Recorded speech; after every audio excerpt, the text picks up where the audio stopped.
And already seated for this conversation is Honorable Dennis Agbo. Dennis, you're welcome to Full Day. Thank you. Thank you for having me. Well, let me just go straight to part of the reason why you're in this studio tonight. You are a member of the Labour Party. You were elected by the Labour Party in 2023. And you've had your challenges, being taken out by the court and then going back, winning the election again, being taken to court again, and then winning again and getting back to the National Assembly. It is no longer a hidden thing. Your party, Labour Party, is in trouble. You have many factions. And I'm asking, you are an insider. What is the problem with the Labour Party? Thank you once again, and good evening, viewers. What is going on in Labour Party is not different from what is going on in a number of opposition political parties. A lot of people have said, and I agree with them, that the opposition parties themselves have not been able to get themselves together and occupy their role and discharge their responsibility as opposition, which is very necessary in a democracy to keep the ruling party in check. Now, so they allow little issues within the party to fester, to linger, and then to degenerate into big issues. And at the end of the day, maybe because other people are also wanting to make a fit and to take advantage of misunderstandings within the opposition parties, which I believe the opposition parties themselves should be aware of this and be on guard against it. So when little issues come up, they should not allow it to degenerate. They should solve it. They should nip it in the bud. Nip those issues in the bud, not allow them to degenerate, because other people are wanting to take advantage. Let's go to the Labour Party. What were the little issues that have been allowed to degenerate? Okay. What were the issues that is tearing the party apart? For a while, for some time now, there has been disagreement between some of our key stakeholders and the National Working Committee. Accusations have been levied right and left. And right from the time the elections were concluded, campaigns were concluded, there were allegations of misappropriation or corruption levied against people who were in the National Working Committee. I think these were very simple issues that could have been better managed and not allowed to degenerate at all.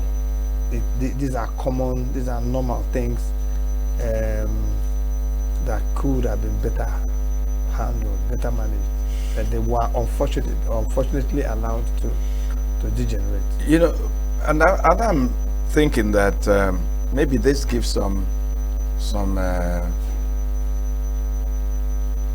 clearer view of what the national chairman, I don't know whether I should call him the former national chairman or the current chairman, that's Abure, what he said, that some people who did not suffer with them came to hijack the party from them, and not considering what they had put in, but because the party had become popular, they wanted to shove them aside and take over the party.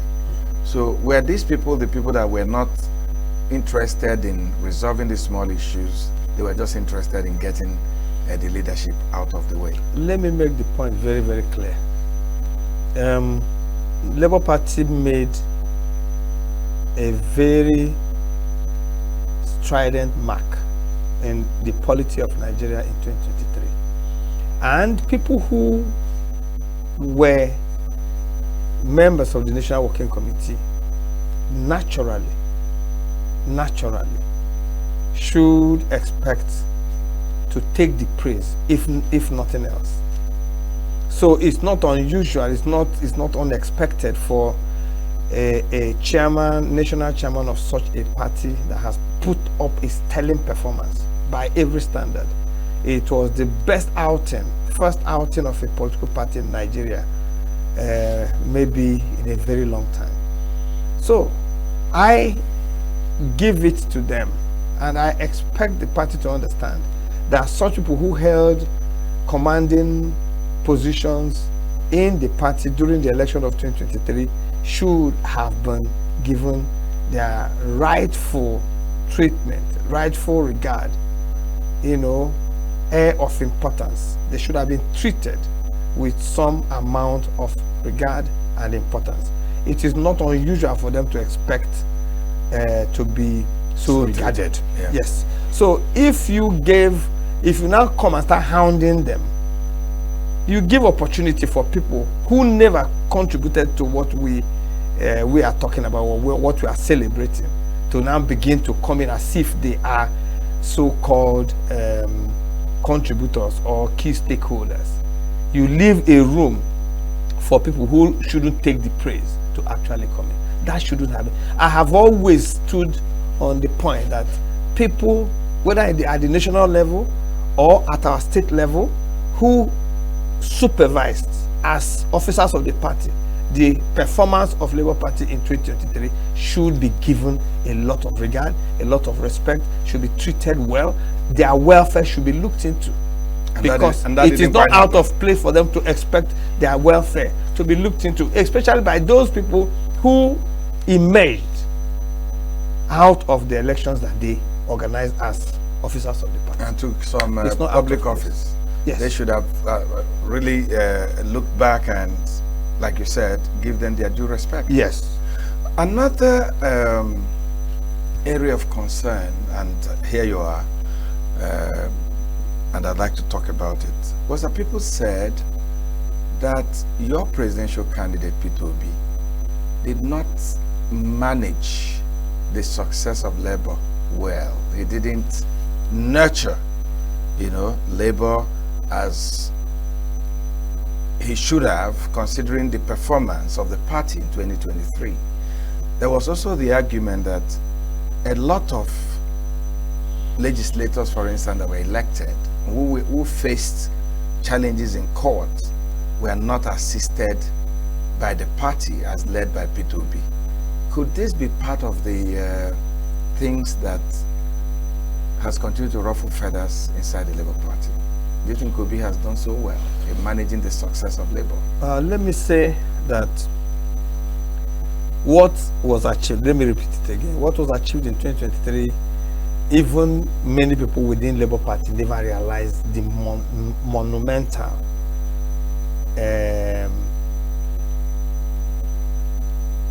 estimation of what we achieved. And we shook Nigeria to its very foundation. It had never happened in that fashion before. We took people in their normal political domain and we shook them there, took them off. For instance, you know what happened in Lagos and other places of strategic importance in the politics of Nigeria. We went to those places and distorted the normal traditional things and pattern of elections. Now, we needed to be more on our toes, because those we offset from those locations, we shouldn't have expected them to just... You are not going to go to sleep. Yes. So we should have, one, regarded our success more highly and known that somebody who puts up such a sudden sterling performance was not going to be left alone to come and build upon it and maybe take over the reins of government. So a lot of people feel that way, that especially our principal never understood or rightly estimated. When you mean your principal, do you mean the national chairman? No, I'm talking about our presidential candidate in this case. Yes. So that he should have realized that this was going to be a 24-hour business, managing that success.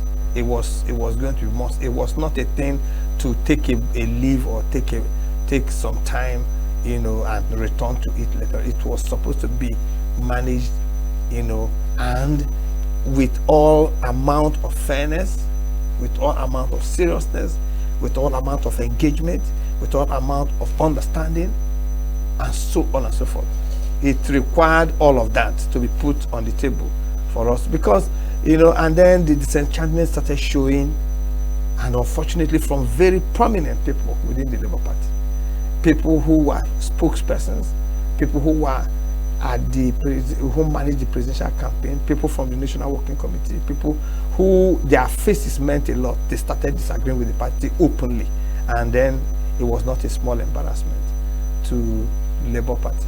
And then, of course, mischief makers also stepped forward and took advantage of that, and many people started laying claim to the control of the party, and people who don't know anything at all regarding the party.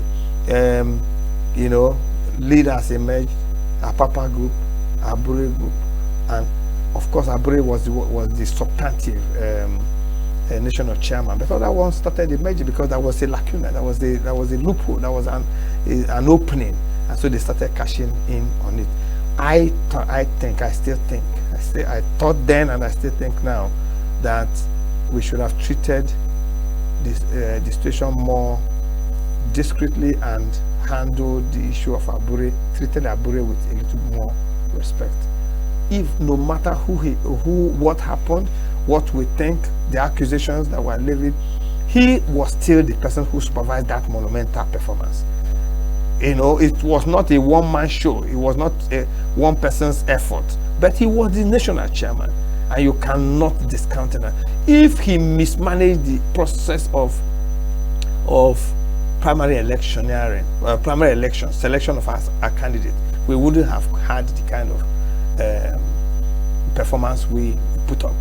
And there was opportunity for a chairman to mismanage something. So even if for without any other thing, for managing the process of selecting our candidates in such a way that we put up candidates for the election, and candidates who ended up putting up a good performance, he needed to be treated with.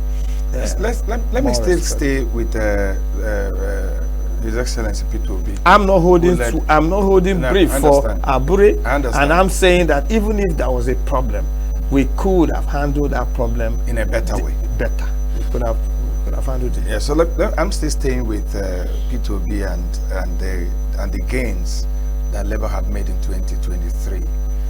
We see him every day. Putting up opposition positions, putting up opposition positions in almost every aspect of our daily lives. You see him weighing in each time he felt that the government was going astray and all that. But there has been an accusation that is more like a one-man riot squad than the leader of a political party who should give a sense of belonging to followers and party members. Is that how you also see the way he has, run the business of the party, and his position as a flag bearer of such a party that has distinguished itself in 2020? In all fairness to our principal, the presidential candidate, to sustain the effort of such, or the visibility of such a party, required more hands to be on deck. It required those of us who are in the National Assembly to play our role, to project the party. Those of them who contested elections, like presidential candidate, vice presidential candidate, our BOT people, the National Working Committee, and the House of Assembly elected member, the governor, and so on and so on. All hands needed to be on deck to project the party and give us the right visibility, not to be not the wrong visibility.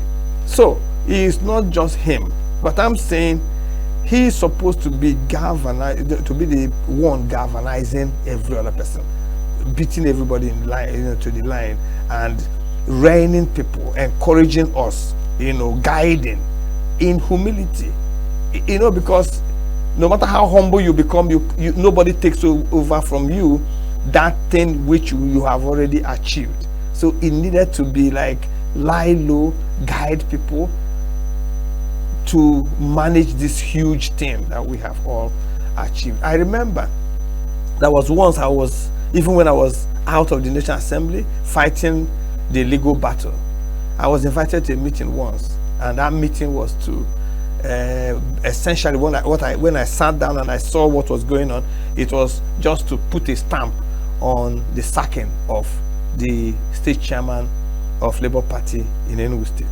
Everything had been arranged, put in place, and that was going to happen, except that I came. I just happened to come. I was invited to that meeting, and I sat down. I wasn't even a substantive member of the House of Reps as at that time. I had not won my seat back. But when they finished presenting this case, everybody speaking one after the other, it was clear that the game, they're putting the game up for the state chairman. It was my intervention that saved the day, because I said, this is Enugu State, and it was clear, very clear, that we put up the best performance among all the states in Nigeria. Yes, no state came near our performance at all, not even the state of our presidential candidate, Anambra State. We had won in the first ballot 7 seats out of 8 House of Reps members, 2 out of 3 senators, 14 out of 24 House of Assembly members, and that was not a small feat at all. And I just said, please, is there a way we can manage? This was my intervention that day. Is there a way we can manage this misunderstanding? Yeah, there might have been statements, outbursts, reactions from the chairman that didn't go down well with people. But could that just be a failure of expectation, disappointment of expectations? And is it out of place for him to have expectations as somebody who managed that performance of the state that put up the best performance among all the states in Nigeria on the Labour Party platform? And I said, look, what have we actually done for this man? Could his reactions and these things that we are complaining about now, could they have just arisen out of his frustrations? Maybe he's been too much in a hurry to expect reward from the performance, but it is not out of place for him to expect reward at all. It might be too early, he might be expecting it too soon, but it's not out of place. And I was able to establish that day that really we cannot actually put our finger on anything that we have done for that state chairman. And I pleaded with my colleagues to save him that day, and you did. And I managed to save him. I'm glad. It was then that the chairman and all the National Working Committee people now saw. In fact, the chairman had to invite me from where I was sitting down and say, please, I should come nearer to him. That this is the only way, the only thing that has happened here today that will help us to get out of this problem, better. I think that if such approaches, that kind of approach had been applied to other situations about issues we had in Labour Party, it could, respecting the position, the thinking, the status, the ego of people who have managed our success, who have organized that success that we had. If we have managed would have been different. It could have been different. I'm glad you're localizing our conversation and bringing it to Enugu State. And like you said, and rightly so, Enugu State Labour Party had, given a sterling performance incomparable with any other state chapter in the entire country. But it looks like when things started going wrong, they also gave a very sterling performance again in members elected on the platform of Labour Party leaving the party in droves. In Enugu, almost all the members of the House of Assembly left the party to join the PDP. As I speak, more than 4 or 5 House of Reps members have also joined the PDP. And we hear that more people are joining. And most significantly, which House of Reps most which House of Reps members have joined? Not, I don't know about one. Just that has joined the PDP? Yes, so far. In Enugu State? In Enugu State. Yeah. About 3 of them joined. Who? But let's not go into the statistics. No, let's not go into the statistics. But what I'm saying is that, for instance, the flag bearer of your party in Enugu has also joined the PDP. Governorship election. And I was watching on TV the other day. I saw your constituents leading delegations to you, asking you to also leave the Labour Party and join the PDP. Why is it happening like this in Enugu State particularly? You did so well in the election, and you're doing so well again in killing the party, in quotes, by leaving the party. What is the problem? I think what the only thing that has gone wrong with us as an opposition party is the performance of the governor, the present governor of Enugu State. It is difficult to oppose a performing governor. A governor that puts up the kind of performance we are seeing with the governor of Enugu State now, it is difficult to oppose him. For me, I set out it was clear in my mind that what I had to do with this governor was to cooperate with him, work with him, support him, and let us govern Enugu first. And then, project what he was doing, bring support to what he was doing from the center where we operate in Abuja, from the House of Representatives, from the National Assembly, from the federal government, bring support and support what he is doing in Enugu. That was very clear in my mind, and I set out to do it. I set out to make my suggestions as to, wherever I felt that, okay, this thing can be done better this way, it can be. And there was opportunity. Was it giving you yeah, there was opportunity. There was opportunity. He actually opened the door wide for us to be able to make input. And when you made input, if you made any intelligent input, you see him adjust the program. I'm not interrupting you, but about 2 weeks ago, I spoke with the senator representing Enugu North, Senator Kezia, and he pointedly accused the governor of non-cooperation with people in the National Assembly, especially him. The governor will not pick his calls. The governor will not reply to his letters, will not respond to his text messages, will not see him.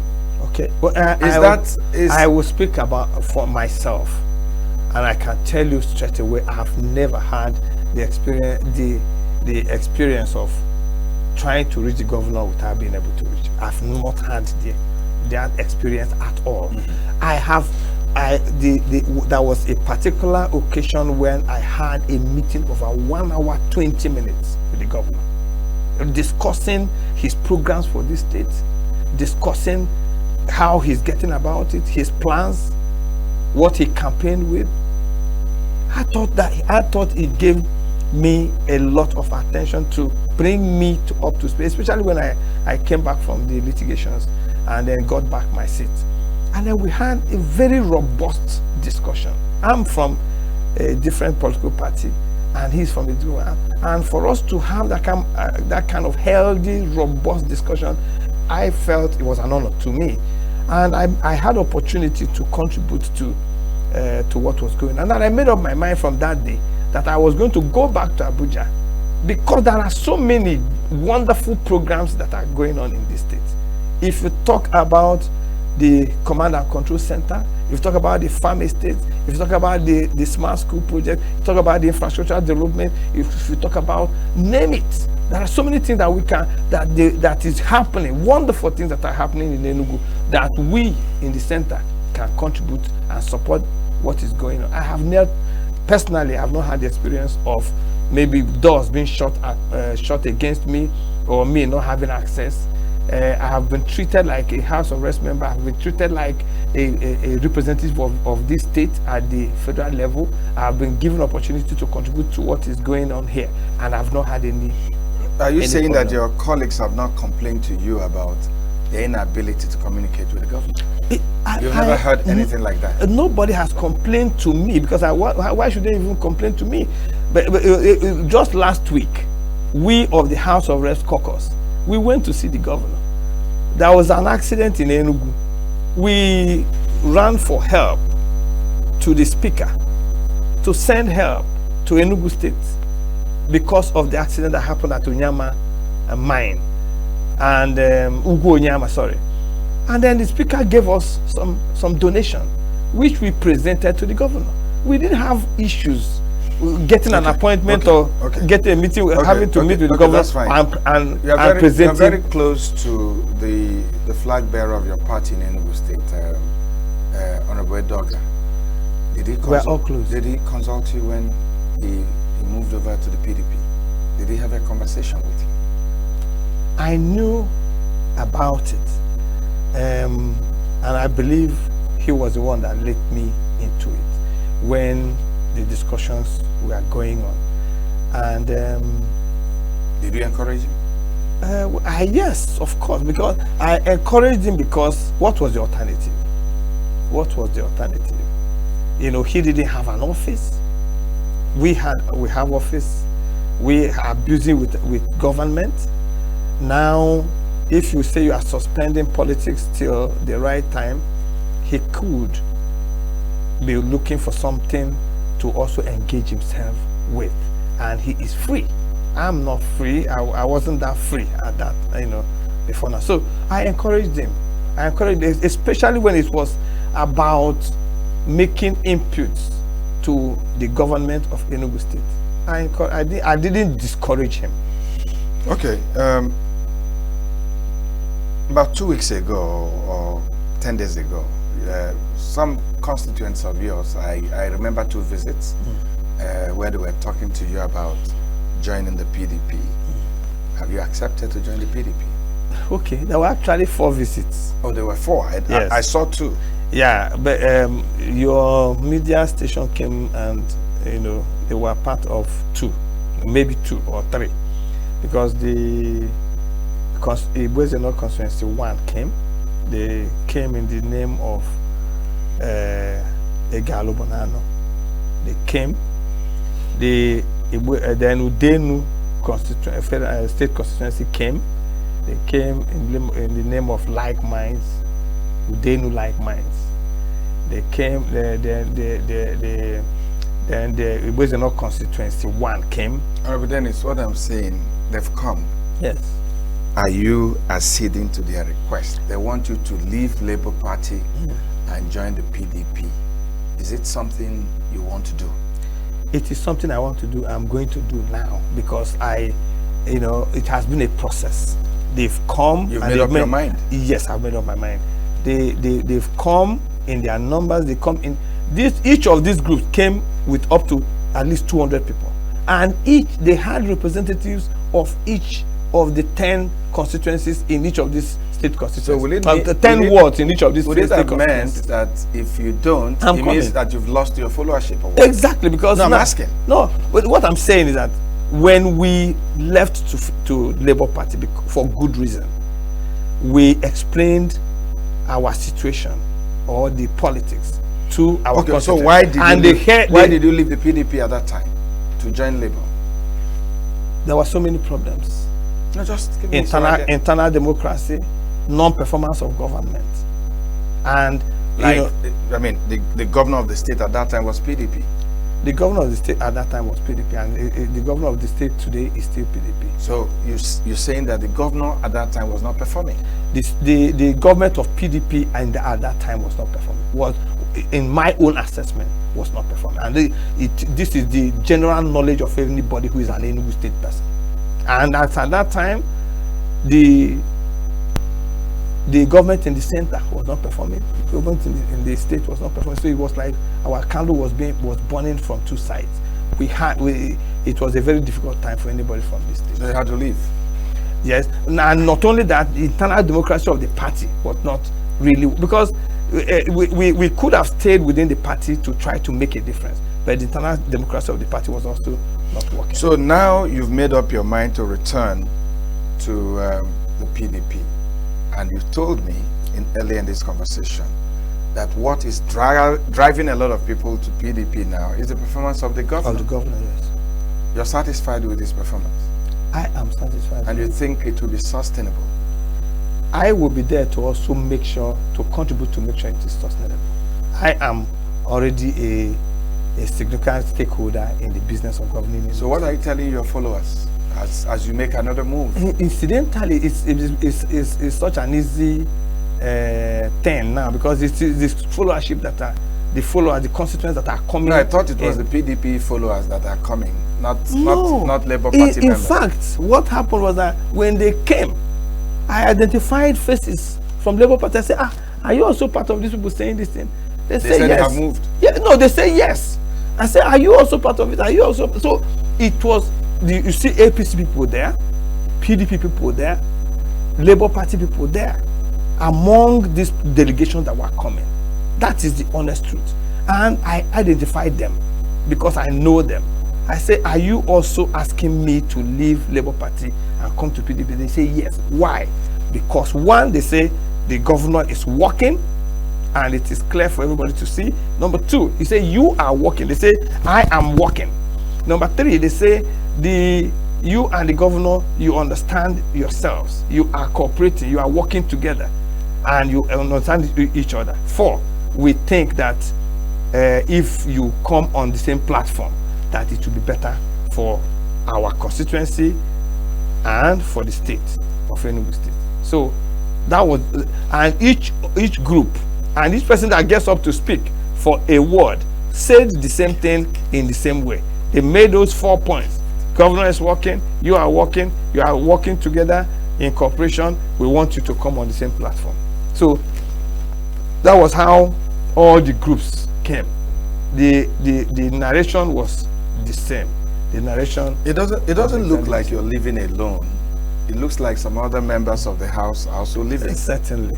So doesn't mean you guys want to collapse the Labour Party? It's an unfortunate situation, because I don't know what else will remain in Labour Party when I leave on Thursday, because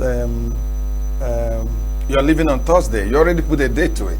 Yeah, because it's a program that things have been arranged in a process. I have had to consult after those people have finished coming.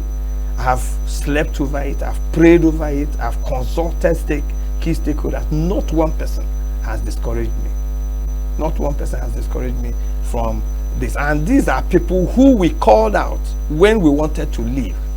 And they saw with us, they agreed with us, they went with us, and we achieved all the success that we did. Would find accommodation in the People's Democratic Party for yourself, for your dreams, and for the aspirations of your followers? Are you sure that you find that accommodation in PDP? What do you mean by accommodation? My membership card. Do well in the party, be recognized in the party, have a sense of belonging in the party. Let me tell you, number one, I guess the world chairman has informed me that all is ready for my registration. In other words, a membership card is ready, the register is there, and all of them are ready. Both from in my particular ward, both the Labour Party ward chairman and the PDP ward chairman, they are in readiness. They are waiting for me.